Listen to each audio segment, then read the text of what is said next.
새는 하늘을 날아갈 때 뒤를 돌아보지 않는다고 합니다. 하늘을 날아가는 새들을 가만히 보면 뒤돌아보고 날아가는 새는 없습니다. 하늘을 날아가다가 뒤를 돌아보는 새는 10중 8구 총 맞은 새예요.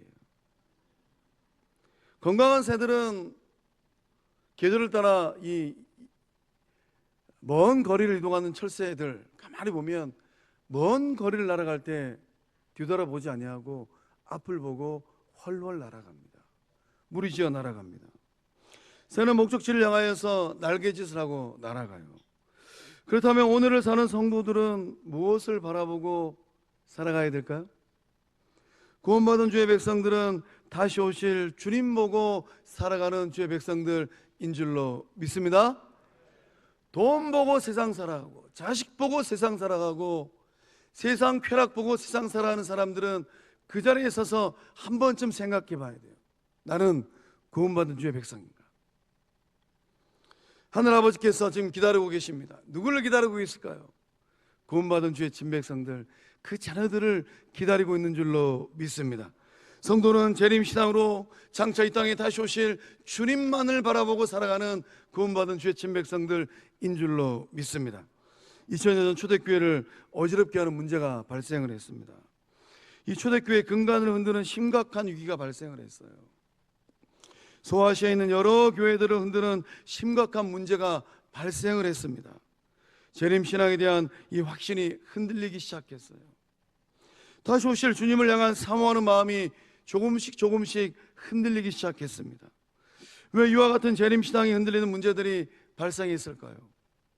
예수님께서 재림한다는 이 거룩한 약속, 이 약속을 비웃고 조롱하는 사람들이 있었기 때문입니다. 하나님의 말씀은 이 재림에 대한 확실한 말씀을 기록하고 있습니다. 우리 사도행전 1장 11절의 말씀과 요한계시록 1장 7절의 말씀을 한 목소리로 함께 읽어보도록 하겠습니다. 시작. 갈릴리 사람들아, 왜 서서 하늘을 쳐다보느냐? 너희 가운데서 하늘로 올리어 가시니 예수님은 너희가 본 그대로 다시 오실 것이다. 볼지어다 구름을 타고 오시리라. 각인의 눈이 그를 보겠고 그를 찌른 자들도 볼 터이요 땅에 있는 모든 족속이 그를 인하여 애곡하리니 그러하리라. 아멘. 아멘. 할렐루야. 하나님의 백성들은, 구원받은 주의 친백성들은 무엇을 바라봐야 될까요? 갈릴리 사람들아, 왜 서서 하늘을 쳐다보느냐? 너희 가운데서 하늘로 올리워 가신 이 예수님은 너희가 본 그대로 다시 오실 것이다. 이 믿음으로 인생의 길을 걷고 믿음의 길을 걷고 있는 줄로 믿습니다. 볼지어다 구름 타고 오시리라.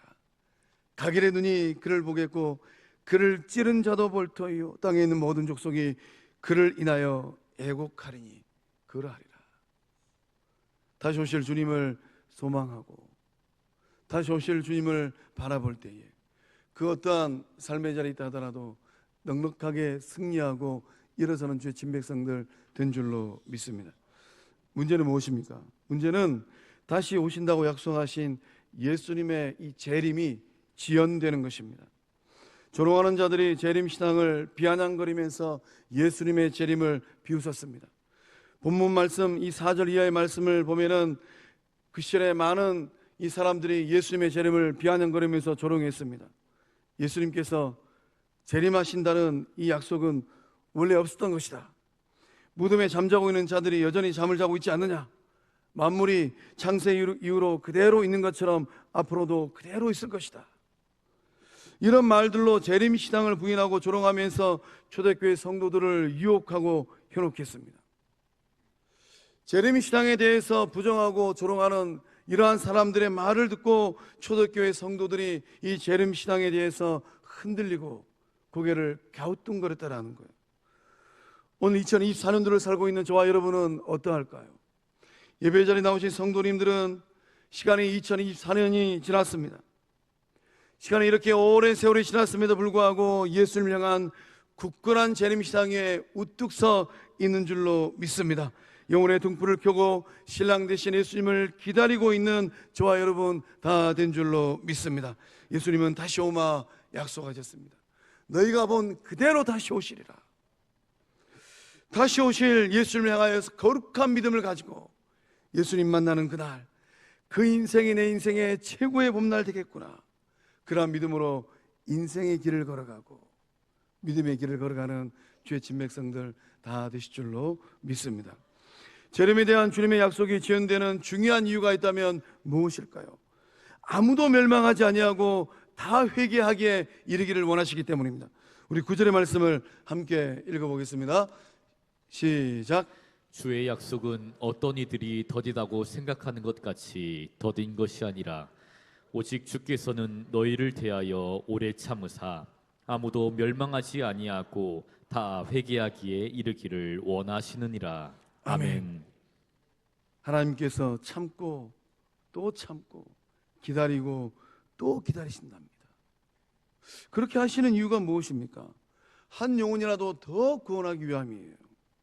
부활 승천하신 예수님께서 가령 오늘 밤에 오신다면, 할렐루야, 오늘 밤에 오신다면 아직도 구원받지 못한 여러분의 자녀들,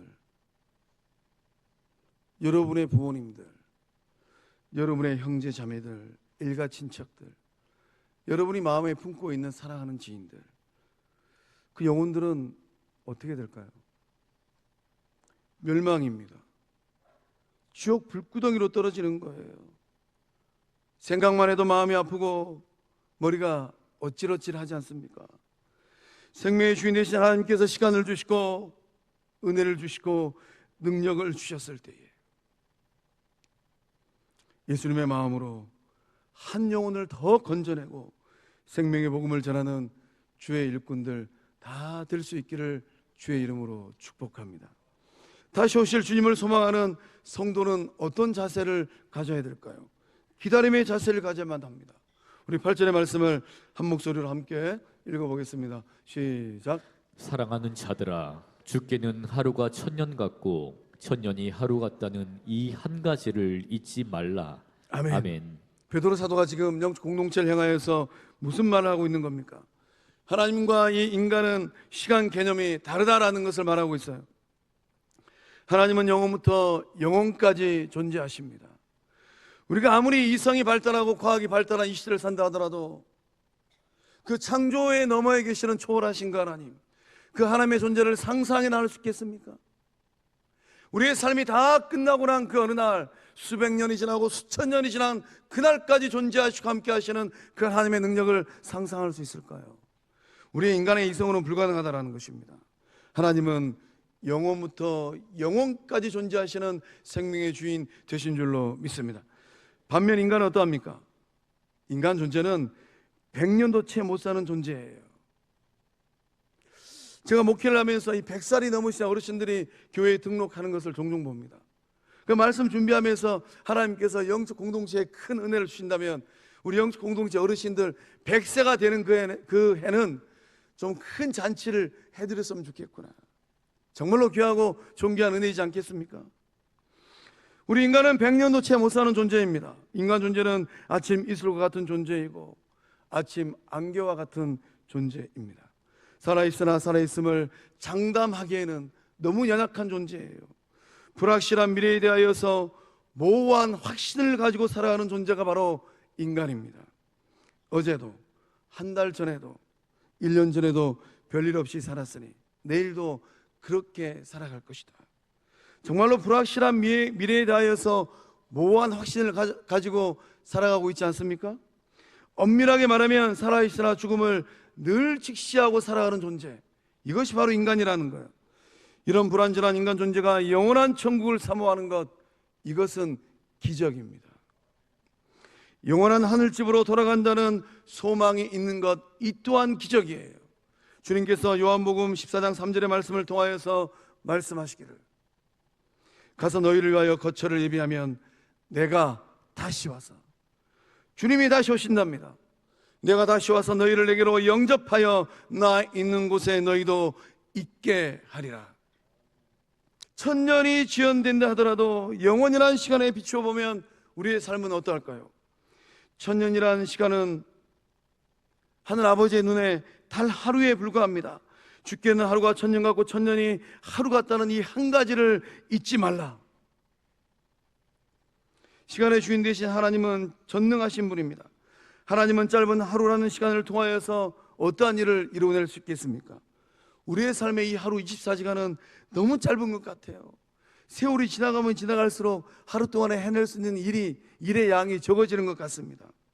그러나 전능하신 하나님은 이 하루라는 시간을 통하여서, 이 하루라는 짧은 시간을 통하여서 천년의 시간이 필요한 그 일들의 양을 아무런 어려움 없이 해결해 내시는 능력의 하나님인 줄로 믿습니다.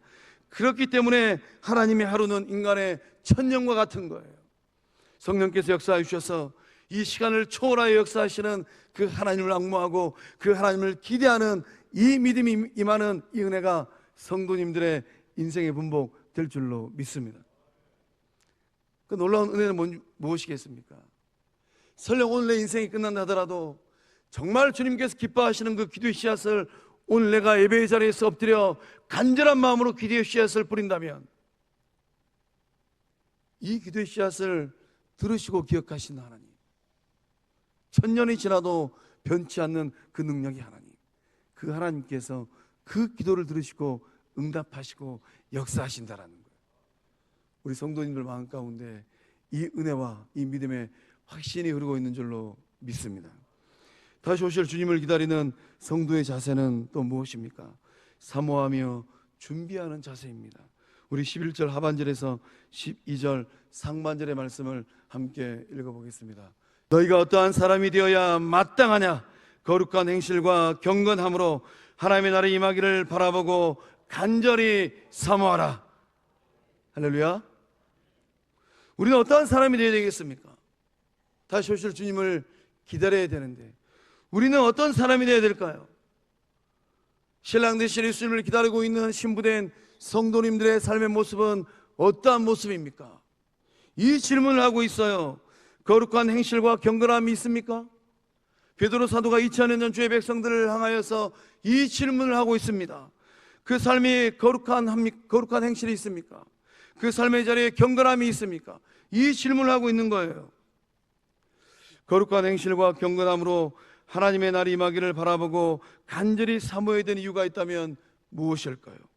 예수님께서 도둑같이 임하시기 때문입니다. 예수님께서 언제 오실지 아무도 모르기 때문이에요. 예수 재림을 소망하였던 많은 초대교회 성도들은 이런 고백을 하였답니다. 이복에 예수님께서 도둑같이 오신다네. 여러분은 인생을 살아가면서 여러분 장롱 깊은 곳에 있는 금반지 하나를 훔쳐가기 위해서 밤에 틈타고 들어오는 도둑이 언제 올 것이다 장담할 수 있는 분 계십니까? 10명이 지키고 있어도 한 사람의 도둑을 못 막아낸다고 해요. 도둑이 언제 올지는 아무도 몰라요. 우리 주님도 그렇게 오신다라는 거예요. 부활의 주님께서 4대 교회 성도들에게 동일한 말씀을 주셨습니다. 우리 요한계시록 3장 3절의 말씀을 한 목소리로 함께 읽어보겠습니다. 그러므로 내가 어떻게 받았으며 어떻게 들었는지 생각하고 지켜 회개하라. 만일 일깨지 아니하면 내가 도둑같이 이르리니 어느 때에 내게 이르는지 내가 알지 못하리라. 아멘. 어떻게 받았으며 어떻게 들었는지 생각하고 지켜 회개하라. 우리 성도님들은 하나님의 은혜를 어떻게 받고 계실까요? 우리 영적 공동체는 하나님 말씀을 어떻게 듣고 있을까요? 성도님들의 자녀들은 하나님의 말씀, 예수님 말씀을 어떻게 듣고 지키면서 회개하면서 세상을 살아가고 있을까요? 만일 일깨지 아니하면 내가 도둑같이 이르리니 어느 때에 내게 이르는지 내가 알지 못하리라. 우리는 인생의 길을 걸어가고 믿음의 길을 걸어가고 있는데 둘 중에 하나입니다.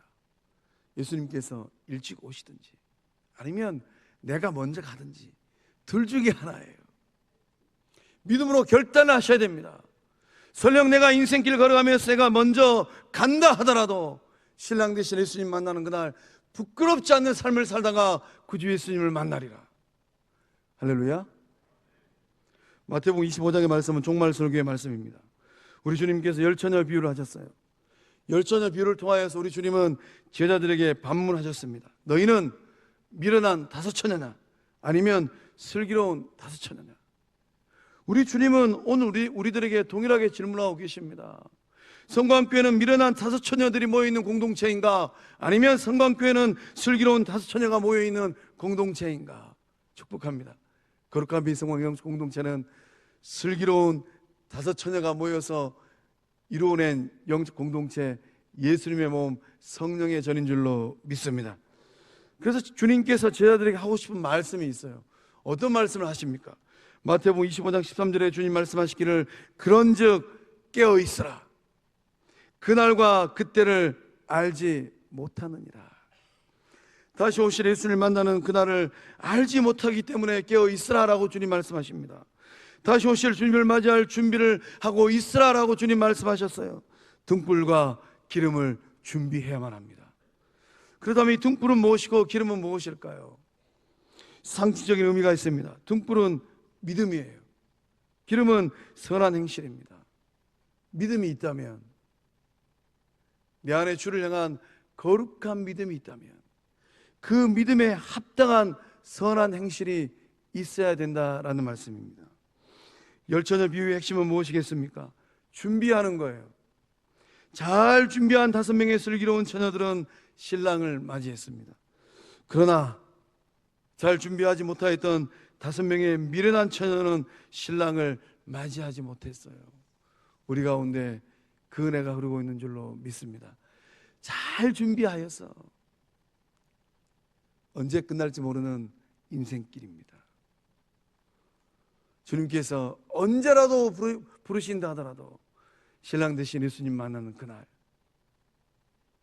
슬기로운 5명의 처녀처럼 등불도 준비하고 기름도 준비하여서 정결한 신부로, 은혜 가득한 신부의 얼굴로 신랑 되시는 예수님 만나는 우리 모두 다 될 줄로 믿습니다. 성도는 다시 오실 예수님 만나는 그날을 소망하면서 거룩하고 경건한 삶을 살아가는 사람들인 줄로 믿습니다. 재림신앙은 세상을 이기게 하는 강력한 힘이에요. 재림신앙은 성도의 정확한 인생의 목표요, 신앙의 목표점입니다. 주님 다시 오시는 그날을 사모하면서 살아갈 때 순결한 신부의 삶을 살아내는 저와 여러분 다 될 줄로 믿습니다. 재림신앙으로 세상을 살아가면서 성도가 삼아야 될 인생의 목표가 있다면 무엇이겠습니까? 새하늘과 새 땅을 바라보는 것입니다. 우리 13절의 말씀을 믿음의 고백으로 함께 읽어보겠습니다. 시작. 우리는 그의 약속대로 의가 있는 곳인 새 하늘과 새 땅을 바라보도다. 아멘. 이 말씀에 기록된 이 새하늘과 새 땅은 어떤 곳이겠습니까? 새하늘과 새 땅은 하나님의 의가 완전히 이루어지는 곳입니다. 우리는 그의 약속대로 의가 있는 곳인 새하늘과 새 땅을 바라보는도다. 장차 주님이 오시는 그 새하늘과 새 땅은 의가 있는 곳이에요. 우리가 살고 있는 이 세상은 어떠합니까? 이 세상은 불의와 부정이 가득합니다. 우리가 이 득세한 세상은 아픔이 있고 고통이 있고 눈물이 가득합니다.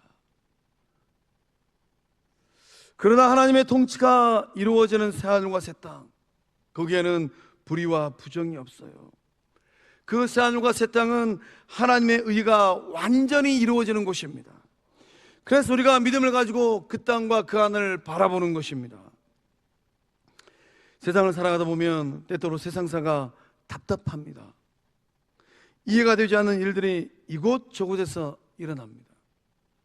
이번 한 주간 굉장히 답답했어요. 조국 대한민국은 앞으로 장차 어떠한 길을 걸어갈까? 너무나도 암담했습니다. 불의가 있는 이곳에서 성도는 무엇을 바라보고 살아가야만 하겠습니까? 하나님의 의가 완성된 새하늘과 새 땅을 바라보면서 살아가야 될 줄로 믿습니다. 거룩한 및 성광영 공동체 이 땅에 몇 평 부족한 2,000평에 해당하는 이 땅에 의와 평강과 희락의 하나님의 나라가 임한 줄로 믿습니다. 세상에서는 절대로 경험할 수 없는 하나님 나라의 의로움, 하나님의 의로움, 우리 주님의 의로움이 이 땅 가운데 흐르고 세워진 줄로 믿습니다. 세상에서는 절대로 경험할 수 없는 그 평강, 그 영적 샬롬의 역사함이 우리 가운데 흐르고 있는 줄로 믿습니다. 세상에서는 절대로 경험할 수 없는 영적 기쁨과 희락의 역사함이 이곳에 흐르고 있는 줄로 믿습니다. 재림신앙으로 오늘을 살아갈 때 우리는 우리들에게 주어진 인생의 시간을 어떻게 활용해야 되겠습니까? 새하늘과 새 땅을 바라보고 살아가는 성도는 그 인생을 허비하지 말아야만 합니다. 존 파이프 목사님은 그의 책 삶을 허비하지 말라라는 책을 통하여서 이런 조언을 하시더라고요. 잘 들어보시고 금쪽 같은 시간을 주를 위하여서 활용하는 주의 친백성들 다 될 수 있기를 축복합니다. 우리는 우리의 인생의 시간을 어디에 어떻게 써야 되겠습니까? 하나님을 영원롭게 하는 삶을 살아내기 위하여서 금쪽 같은 시간을 써야만 합니다. 모든 삶의 순간에서 하나님께 영광을 돌리는 삶을 추구해야만 합니다. 여러분의 건강도, 여러분의 물질도, 여러분의 관계도, 여러분의 시간도, 여러분의 능력도 하나님의 영광을 위하여서 사용해야 된다는 것입니다. 2024년도 오늘 이 순간까지 인생의 길을 걸어오시고 믿음의 길을 걸어가실 때 하나님께서 여러분이 주신 건강과 물질과 관계와 시간과 능력을 어디에다가 어떻게 쓰셨을까요? 우리 가운데 하나님께 주시는 이 귀한 것들을 세상을 살아가면서 허비하고 있는 분들이 있다면 오늘 이 예배를 통하여서 오직 주님만을 위하여 사용하는 청지기적 삶을 살아가실 줄로 믿습니다. 하나님과의 관계를 통하여서 참된 기쁨을 누리기 위하여서 사용해야만 합니다. 세상과 친밀하게 지내는 것이 아니라 하나님과 더욱 깊은 친밀한 관계를 이루기 위하여서 시간을 쓰는 것입니다. 십자가 중심의 삶을 살아가야만 합니다. 대림절은 두 가지 의미가 있어요. 구원의 역사를 이루기 위하여서 낮고 낮은 이 땅 가운데 오신 초림하신 예수님의 탄생을 축복하기 위해서 기다리는 시간입니다. 12월 한 달 성탄의 그날을 기다리면서 여러분을 위하여서 십자가의 그 몸을 내어주신 예수님의 희생, 그 죽음을 기억하는 거예요. 십자가의 능력, 십자가의 사랑, 십자가의 은혜를 묵상하는데 귀한 시간을 쓰는 저와 여러분 될 줄로 믿습니다. 우리의 시간을 어떻게 써야 되겠습니까? 복음 전파하는 삶을 살기 위하여서 우리의 시간도 물질도 건강도 관계도 써야만 합니다. 아직도 구원을 받지 못한 사람들이 우리 주변에 얼마나 많이 있습니까? 그들을 향한 복음, 그들을 향한 사랑, 그들을 향한 은혜, 그들을 향한 섬김의 손길들을 흘러 보내야만 합니다. 사랑하는 성광의 성도 여러분, 재림신앙으로 장차 다시 오실 예수님 바라보는 영안이 활짝 열려질 수 있기를 주의 이름으로 축복합니다. 하늘과 새 땅을 바라보면서 믿음의 길을 걸어갈 때 주님 만나는 그날 거룩한 신부가 되어서 거룩한 행실을 하고 경건함으로 사모하면서 주님만을 바라보고 1분 1초를 아끼면서 동전 한 푼이라 하더라도 그것을 주를 위하여 사용할 때 주님 만나는 그날 가장 사랑받고 가장 귀하게 여김받은 주의 친백성들 다 될 줄로 믿습니다. 기도하시겠습니다.